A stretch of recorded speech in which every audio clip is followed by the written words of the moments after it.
আসসালামু আলাইকুম ওয়া রাহমাতুল্লাহি ওয়া বারাকাতুহু। সুপ্রিয় দর্শক, আশা করি ভালো আছেন। আলহামদুলিল্লাহ, আমিও ভালো আছি।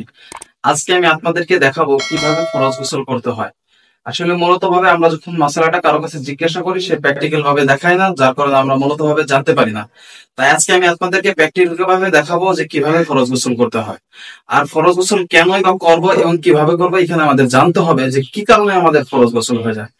যখন কোনো ব্যক্তি স্ত্রীর সাথে সহবাস করবে এবং কোনো পুরুষের স্বপ্নদোষ হবে, তখনই গোসল ফরজ হয়ে যায়।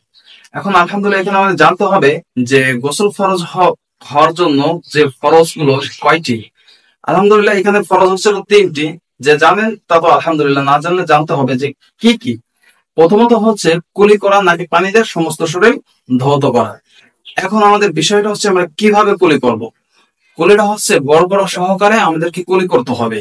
আমি প্র্যাকটিক্যালি দেখাই দেবো, তারপর আমি আবার বলতেছি যে গড় বড় সহকারে কুলি করতে হবে, যে আমাদের পানিটা কোনো এই গলার স্থান পর্যন্ত চলে যায়। যদি রোজা থাকা অবস্থায় হয় তাহলে গড়গড়া করতে হবে না। এবং নাকে পানি পৌঁছে যেতে হবে, নাকের নরম অংশে। যদি নাকের ভিতর যে ময়লাটা শক্ত হয়ে যায়, কিছু মানুষের নাকের ময়লা শক্ত হয়ে যায়, আগে ময়লাটা পরিষ্কার করে নিয়ে তারপর নাকে পানি পৌঁছে দিতে হবে, তারপর সমস্ত শরীর ধৌত করা। এটা হলো গোসলের ফরজ তিনটি। এখন গোসলের কিছু সুন্নত আছে, সেগুলো তো আমাদের জানতে হবে। প্রথমত হলো যে আমাদেরকে আগে কি করতে হবে, পেশাব পায়খানা আগে আমাদেরকে করতে হবে। এটা আমাদের সম্পূর্ণ করতে হবে। এটা করার পর আমাদেরকে দোন হাতে পর্যন্ত ধুতে হবে, এই হাতের কবজি সহকারে ধুতে হবে। তারপর অজু স্বরূপে করবো আমরা। আসলে অজুটা সম্পূর্ণই আমরা করবো, পা দুটা ধুবো না। আমাদের গোসলটা যখন সম্পূর্ণ হয়ে যাবে, তখন আমরা কি করব, পা ধুয়ে আমরা বের হয়ে চলে আসবো। আর কিছু মানুষ দেখা যাচ্ছে গোসল করার সময় দেখা যাচ্ছে কানের ভিতর যে পানি পৌঁছায় না পেলাম, এই জন্য অজু করার সময় কানে কি মাসওয়াটা ভালো মতো আমরা করে নেব। আর মহিলারা যারা এই যে চুল ওটা বেঁধে রাখে, শীতের ভিতর পানি পৌঁছায় না, গোসল করার সময় চেষ্টা করবেন শীতেগুলো খুলে দিয়ে সুন্দরভাবে পানিটা পৌঁছে দেওয়ার। তারপর আমি প্র্যাকটিক্যাল আবার দেখাবো। এইগুলো করতে হবে। আর যেটার কোন কাহিনী, সেটা হচ্ছে যে নাপাকিটা যে কাপড়ে লেগে থাকবে, সেই কাপড়টা কে আগে ধুতে হবে। এই নিয়ে আমার একটা ভিডিও আছে, কিভাবে আমরা নাপাকি দূর করবো। ভিডিওটা দেখে আসবেন, তারপর আমি আবার বলে দেবো, প্র্যাকটিক্যাল দেখিয়ে দেবো।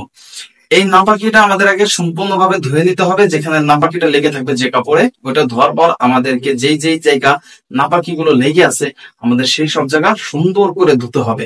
সুন্দর রূপে ধুয়ে তারপর আমাদের যদি শরীরের চুল পরিমাণ কোনো অংশ ফাঁকা থাকে, তাহলে কোনো আমাদের গোসলটা সম্পূর্ণভাবে হবে না। আর গোসলটা যদি সম্পূর্ণভাবে না হয়, আমাদের কোনো পদ্ধতি কবুল হবে না। তাই যত সম্ভব চেষ্টা করবেন গোসলটা সম্পূর্ণভাবে এবং সুন্দরভাবে করার চেষ্টা করবেন। এখন দেখা যাচ্ছে কিছু মানুষ গোসল করে যে ওয়াশরুমে উলঙ্গ অবস্থায়। আসলে এটা দ্বারা আপনার কোন মারাত্মক বড় ধরনের কোনো গুনাহ হবে না।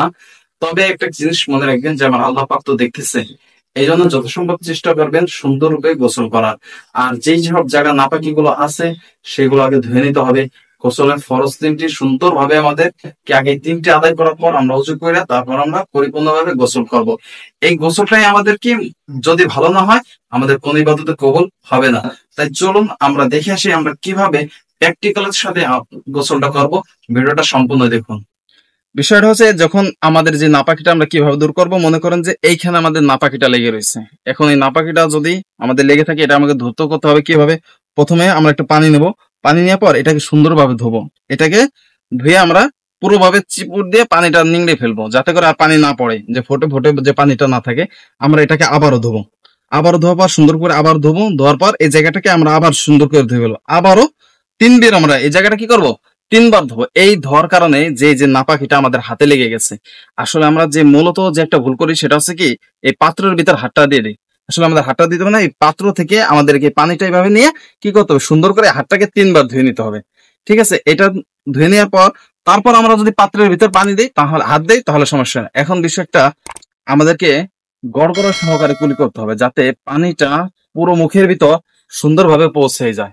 ঠিক আছে, এখন আমাদের যদি রোজা অবস্থায় থাকে, তাহলে গড়গড়া সহকারে প্রয়োজন না, স্বাভাবিকভাবে ধুলে যথেষ্ট। আর যদি আমরা রোজা না থাকি, তাহলে দিয়ে আমাদের কি গড়গড়া সহকারে ধুতে হবে। আর পানিটা নেওয়ার পর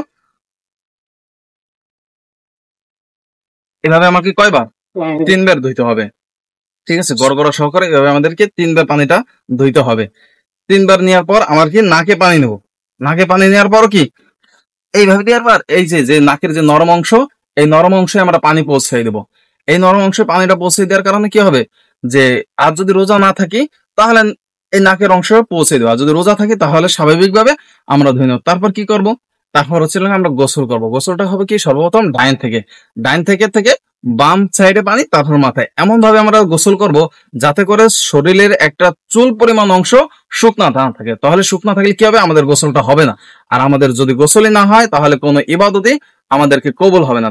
যখন আমরা গোসল করব, গোসল করার সময় আমাদের কি করতে হবে? সর্বপ্রথম ডাইন কাঁধে পানি নিতে হবে। এভাবে আমরা পানি নেব। ডাইন কাঁধে পানি নেওয়ার পর আমাদেরকে আবার বাম কাঁধে পানি নিতে হবে। বাম কাঁধে পানি নেওয়ার পর আমাদের কি সর্বশরীর সুন্দরভাবে এভাবে ডলে নিতে হবে, যাতে কোনো জায়গা অংশ শুকনো থাকে। আমাদের যে লজ্জা স্থানে আমরা যে পানিটা পৌঁছাবো, লজ্জা স্থানে পানিটা পৌঁছানোর পর এভাবে একটু স্বাভাবিক আমাদের সুন্দরভাবে লজ্জা স্থান ধরতে হবে। তারপর কি করতে হবে? মাথায় পানি নিতে হবে সুন্দর করে।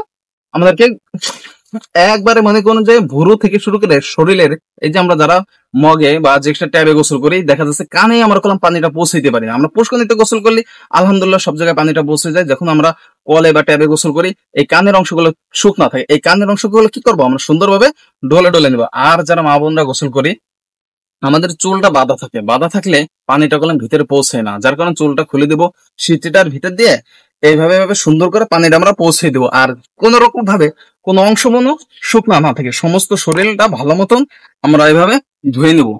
ঠিক আছে? এইভাবে ধুয়ে দিয়ে আমরা গোসল করবো। আলহামদুলিল্লাহ, যারা ভিডিওটা সম্পূর্ণ দেখলেন সবাইকে অসংখ্য ধন্যবাদ।